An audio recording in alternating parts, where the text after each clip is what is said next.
so sick of being ride or die. Cause the bitch don't. Tonight, new details on the missing Houston woman who was last seen getting into a van outside of the bikini bar where she worked as a dancer. Court documents now show that Deundrea Ford, she was a key witness in a capital murder case. Fox. At approximately 1:30 in the morning on September 22nd, 2023, surveillance cameras at Diva's Bikini Bar and Grill captured 21-year-old Deundrea Ford climbing into the passenger seat of a white Ford Transit van. The man behind the wheel had been buying her drinks inside the club. Other dancers seemed to know him. The van sat motionless in that Houston parking lot for the next 70 minutes. When it finally pulled away into the darkness, both headlights and taillights were off. Deundrea Ford would never contact her 4-year-old son again. 6 months later, a utility worker in Dallas discovered skeletal remains in a culvert on Luna Road, 240 miles from where that van was parked. The man who allegedly took Dundria that night was 51-year-old Yoland Washington, a long-haul truck driver from New Jersey. Court documents reveal Washington has an extensive history of violent offenses against women, and especially those in the sex trade, with documented arrests dating back to 2001. Some sources allege his pattern of violence extends even further back to 1987, though these earlier claims remain unconfirmed in available court records. What is confirmed? Just 2 months before meeting Deundrea, Washington allegedly strangled and sexually assaulted a woman in Dallas. That victim survived. Her courage led to his eventual arrest. Women like Dundria become invisible targets for predators who understand one fundamental truth. Nobody will look for them. Nobody will believe them. Nobody will care. But Deundrea's case carries another layer of danger. 4 months before she disappeared, she witnessed a capital murder. Suspects in that case sent text messages threatening her life. A judge issued a no-contact order, officially acknowledging the threat. The judicial system knew her life was in danger. Yet when she vanished from that parking lot, was it because someone wanted to silence a witness? Or did she simply encounter the wrong predator on the wrong night? Welcome to Caught in the Web True Crime Stories. Kindly support us by subscribing to this channel and turn the notification icon. The answer reveals how multiple system failures converge to take a young mother's life. Deundrea Ford was born on October 24, 2001 in Houston, Texas. Those who knew her described a devoted mother whose world revolved around her young son. She had just taught him how to ride his bike and loved racing around with him. Family members said the boy was her pride and joy, her best friend. She lived with her grandmother, Bridget Carriere, about 40 minutes from the East Freeway where she worked. Deundrea loved dancing. Her TikTok account showed her moving with joy, free, expressive, alive. By age 16, she was already navigating motherhood, facing pressures most adults never carry. She worked multiple jobs to provide for her son, often stretching herself thin just to keep food on the table. Some nights she agreed to transactions with men for money. To outsiders, this became her label. To her family, she was simply a young woman trying to hold life together in the only ways available to her. In mid-September 2023, Deundrea started dancing at Diva's Bikini Bar and Grill. She had worked there for only 2 weeks when she disappeared. The bar's manager had one clear rule for all employees: never leave with a customer, especially male customers. What Deundrea's family did not know, what they discovered only after she vanished, was that she had witnessed a murder 4 months earlier. On May 18, 2023, at approximately 4:30 in the morning, Deundrea sat in the front passenger seat of a car driven by 35-year-old Otis Parker.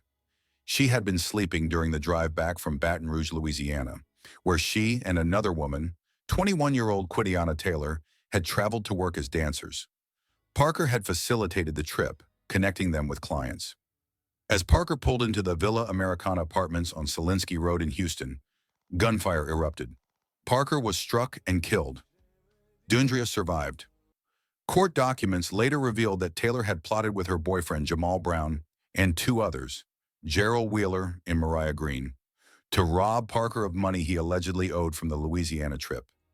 The planned robbery turned into a capital murder case. Dundria became the key witness. All 4 defendants were charged with capital murder and aggravated assault with a deadly weapon. Deundrea was listed as the victim in the assault charge. Text messages recovered by investigators showed the danger Deundrea faced. One suspect wrote to another on May 18th, the same day as the shooting, "She ain't safe in Houston at all." Another message allegedly stated, "She got to go too." By June 2023, a no-contact order was issued, prohibiting all defendants from approaching Dundria. A judge saw the threat. Police saw it. Everyone knew. The judicial system officially acknowledged her life was in danger. By July, Jamal Brown, the alleged shooter, was killed during a police confrontation, while officers attempted to serve him with a murder warrant. The remaining 3 defendants remained incarcerated without bond. Whether Deundrea's murder had any connection to the capital case remains unclear. What is clear, a 21-year-old mother who survived one violent crime became the victim of another, allegedly at the hands of a man who had been preying on vulnerable women for more than 2 decades. The court gave Deundrea a piece of paper, a protection order, no relocation, no safe house, no security detail, just a document. She still had a 4-year-old son, bills piling up, no savings. 2 months after the protection order was issued, she was working nights at a club she had only been at for 2 weeks, meeting strangers, getting into cars, an easy target, because she had no choice. On the night of September 21st, 2023, Deundrea Ford finished her shift at Divas. Surveillance footage shows her inside the club talking with a man. He was buying her drinks. Other women in the club interacted with him. He seemed familiar to the regulars. The footage captures Deundrea and the man walking to his white Ford Transit van parked in the lot. She climbs into the passenger seat, then she crawls into the back. The van does not move. For 70 minutes, that van sat in the parking lot. Engine running, lights off, no visible movement inside. What happened during that hour remains unknown. Were they negotiating? Was she having second thoughts? Was Washington building up to violence? Or was she already fighting for her life while bar staff locked up and went home, while her son slept 15 miles away, while her grandmother waited for her to come through the door? At approximately 2:45 in the morning, the driver climbed back into the front seat and drove away. Both the headlights and taillights were turned off. Around 2 in the morning, one of Deundrea's friends received a call from her. The friend was asleep and missed it. That was the last time anyone heard from Deundrea Ford. Hours later, her family tried calling her phone. It was powered off. It never turned back on. When Deundrea's grandmother's friend arrived at the club to pick her up, they saw the white van leaving, speeding away into darkness with no lights visible. They immediately sensed something was wrong. Deundrea would not leave without telling her family. She would never go days without contacting her son. On September 23rd, Deundrea's family reported her missing to the Houston Police Department. Her uncle, Kevin Carriere, went to Divas himself and obtained the surveillance footage. He turned it over to investigators. The man Deundrea left with was Yoland Washington, a 51-year-old truck driver who had traveled from Minneapolis after making a delivery. Court documents state Washington told investigators he wanted to kill some time, so he ended up at Divas Bikini Bar. He told police he met Deundrea and agreed to pay her $200 via Cash App for sex in the back of his van. Investigators later confirmed a Cash App payment made to Deundrea after midnight on September 22nd. Washington claimed they had sex, but he could not finish. After an hour of trying, he said, he dropped her off at either a gas station or another nightclub 1 or 2 exits west of Divas. Investigators quickly realized Washington's story did not hold up. Deundrea's phone was recovered approximately 3 miles from Divas. When detectives asked Washington if he had driven down the street where the phone was found, he denied it. Surveillance footage from the area placed Washington's white Ford Transit van on that exact street. Detectives executed a search warrant on Washington's vehicle in November 2023. They found signs of blood on his t-shirt. They found blood inside his van. Investigators sprayed luminol throughout the cargo area. The chemical reacts to blood even after it has been cleaned. The entire back section lit up. Blood on the floor, blood on the walls, blood on a ratchet strap hanging from the wall. Smeared across surfaces. Whatever happened in that van during that hour was not quick. It was not clean, and it was not over fast. On December 28, 2023, lab results confirmed the blood belonged to Deundrea Ford. Investigators also discovered Deundrea's bloody clothing inside the van. But forensic analysts found something else. 3 separate blood stains on clothing recovered from the van contained DNA from 2 people, Dundria's and Washington's, mixed together. Physical contact during bloodshed, a violent struggle, injuries to both parties. She was not just killed.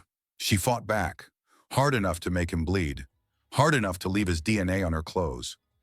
Cell phone data contradicted every claim Washington made about his movements that night. Court documents detail how Washington's phone data from a nearby Walmart indicated he approached several large dumpsters at that location immediately after Deundrea disappeared. Investigators theorized he may have placed her remains in one of those dumpsters or transported them elsewhere. This would explain why her body was not initially found. On October 25, 2023, just over a month after Deundrea's disappearance, Washington was arrested at his home in New Jersey. He was not arrested for Deundrea's murder. He was arrested for a different crime, the choking and sexual assault of a woman in Dallas that occurred on July 23, 2023, 2 months before he met Deundrea. DNA evidence from that victim's sexual assault exam matched Washington. The victim told police that a client later identified as Yoland Washington had physically and sexually assaulted her before robbing her. She survived. Her courage led to Washington's arrest. Without her, he may never have been connected to Deundrea's disappearance. Court documents reveal that Washington has an extensive history of violent offenses against women, especially those working in prostitution. His confirmed criminal record dates back to December 24, 2001, when he was arrested in Newark, New Jersey for loitering for prostitution. On November 23, 2006, he was arrested for aggravated sexual assault, robbery, and soliciting prostitution. The victim was a woman in the sex trade whom he sexually assaulted at gunpoint. On May 4, 2007, he was arrested in Elizabeth, New Jersey for robbing and choking a woman. Some sources allege Washington's pattern of violence extends even further back, claiming he was involved in a 1987 kidnapping and sexual assault case in Los Angeles involving a woman allegedly named Chandler, with charges that reportedly included capital murder with special circumstances. However, these earlier allegations could not be independently verified through available court records or news archives. What is documented and confirmed shows a pattern spanning at least 22 years. Washington would agree to pay for sex, then rob and assault the women. In multiple confirmed cases across more than 2 decades, the pattern remained identical. Investigators were able to connect Washington to Deundrea's disappearance through forensic evidence and surveillance footage. Although Deundrea's body had not been located, prosecutors charged Washington with murder on January 11, 2024.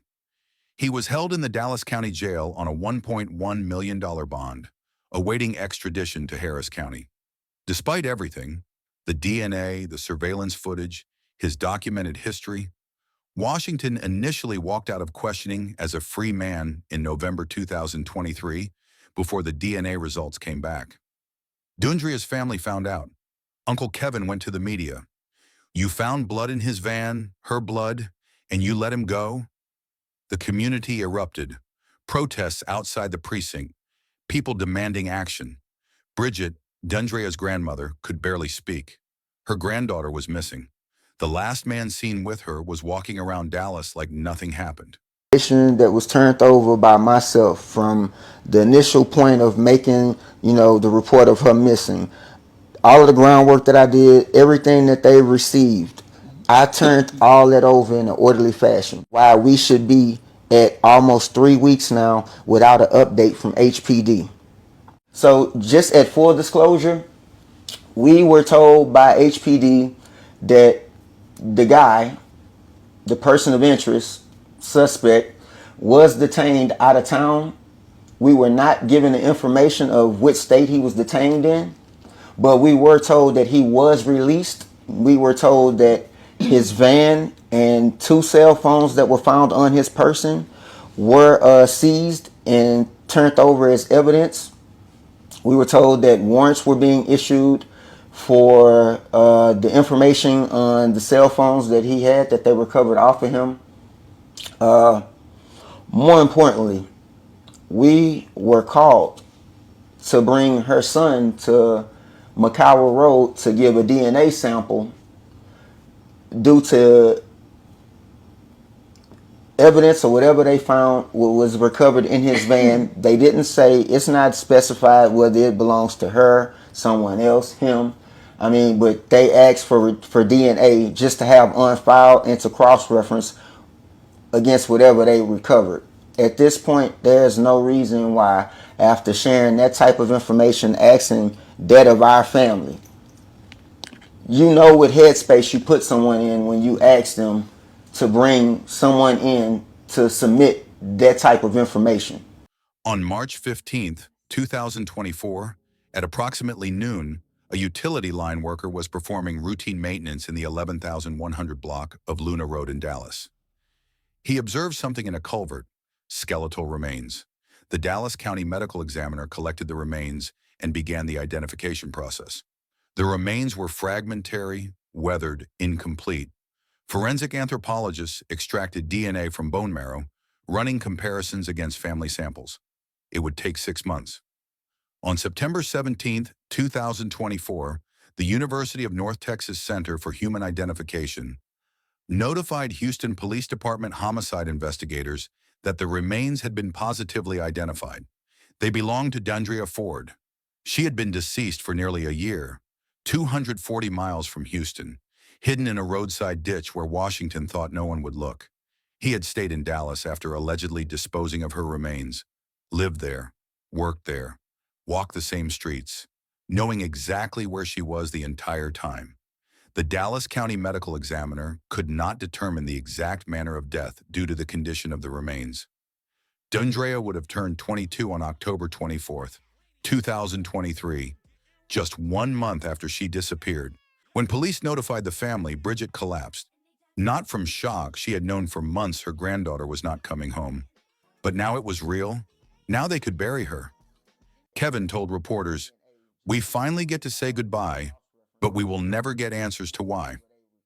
By the time Deundrea's remains were identified, Washington had already been charged with her murder for 9 months. The forensic evidence, the surveillance footage, the cell phone data, the blood in his van, the mixed DNA proving a violent struggle, and his documented history of violence against women in the sex trade painted a clear picture for investigators. Deundrea's case exposes multiple system failures that enabled her alleged murder. The system focused on the wrong threat. Police protected her from the Parker murder suspects with no contact orders and surveillance on jailed defendants. But they could not protect her from a customer at a bar, a man with decades of violence behind him who looked ordinary.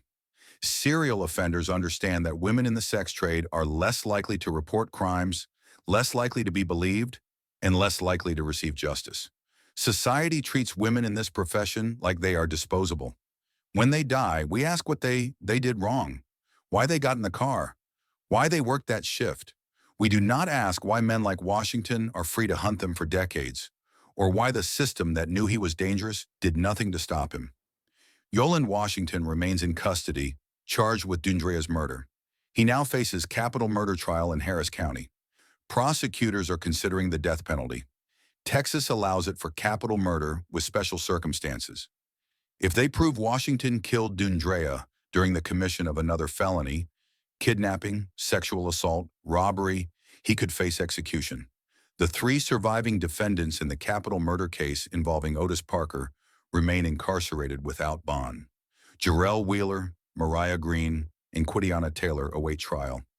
Investigators found no proven connection between Washington and the Parker murder suspects. No payments, no calls, no texts. Deundrea was caught between 2 threats, one documented, one random, and the random one allegedly took her life first. Deundrea's family held a memorial service to honor her memory. Her son, now 5 years old, must grow up without his mother. He lives with Bridget, sleeps in his mother's old room, holding her pillow. He still asks when mommy's coming home. Nobody knows how to answer him. Bridget told reporters she has not told him yet, but eventually she will have to explain that the person who was supposed to protect his mother, the justice system, the police, the courts, failed. That a piece of paper saying no contact was not enough. That the man who allegedly ended her life had done this before, and nobody stopped him.